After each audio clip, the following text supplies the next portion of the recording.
All right, everybody, our name on Skype is Mega64 Podcast. Here we go. Ryan.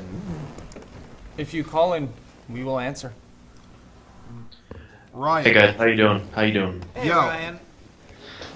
Ryan. Thanks for my call. Ryan, do you ever wish you had a different first name? No, I kind of like Ryan actually. Oh, okay. Sometimes I used to wish my name was Jason, but that's just me.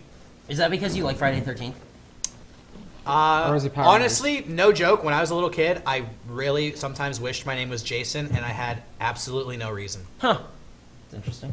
I just, from like the ages of 4 to 5, I wished I had a different name.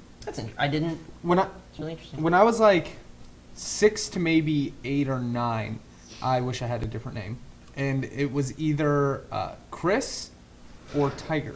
Tiger. Because Tiger Abu Shakra. That sounds like a wrestler. Oh, Tiger Abu Shaka sounds cool. because of that one Rocky movie where he takes on that kid, and I'm pretty sure his name was Tiger. I think it was Rocky Great Tiger. 5. Polish Aaron, you don't Are be you afraid to talking call about in. Tommy Gunn? Anyways, Ryan, you have a beautiful name. Thank you, as do you. Thank you. All right, on with it. So I just had a question about how you guys handle criticism of any content that you create. I know the fans, you probably have stopped caring about what they say long ago, but are there any like other professional content creators where if they criticize something you make, you kind of think, whoa, if maybe we should listen to what they're saying? Or do you have any friends, if they criticize something that you're putting together, maybe you give it a second thought? Me personally, I both ignore the comments and let them really affect me at the same time. And I'm kind of hypocritical like that. I read the comments and I try not to put too much stake into what people say about the videos, because I feel a lot of things when I read comments to a video. Sometimes I think people are going to praise the videos no matter what because they're a fan of Mega64, and so if somebody's overly positive about a video, I might take it with a grain of salt. And at the same time, I think people are going to hate some of our videos unnecessarily. So I try to look at what the average response to a video is. And, you know, I gauge maybe where the opinion falls in the middle amongst everybody's opinion. And I try not to let the overly negative or positive comments affect me. But sometimes I can't help it, and there will be one comment that really just sticks in my craw and really just bothers me. And I mean, you can ask Rocco and Sean. Oftentimes, I'll talk about comments we got on a previous video, and I'll say, we need to make a video. Our next video needs to address this problem. It needs to be the opposite of what we just gave, and we need to, you know, please those people. Yeah, so I look at the comments, and it's hard not to let them, you know, affect you. But at the same time, you have to know that, I don't know, you have to ignore the extreme comments, either positive or negative. That's how I feel.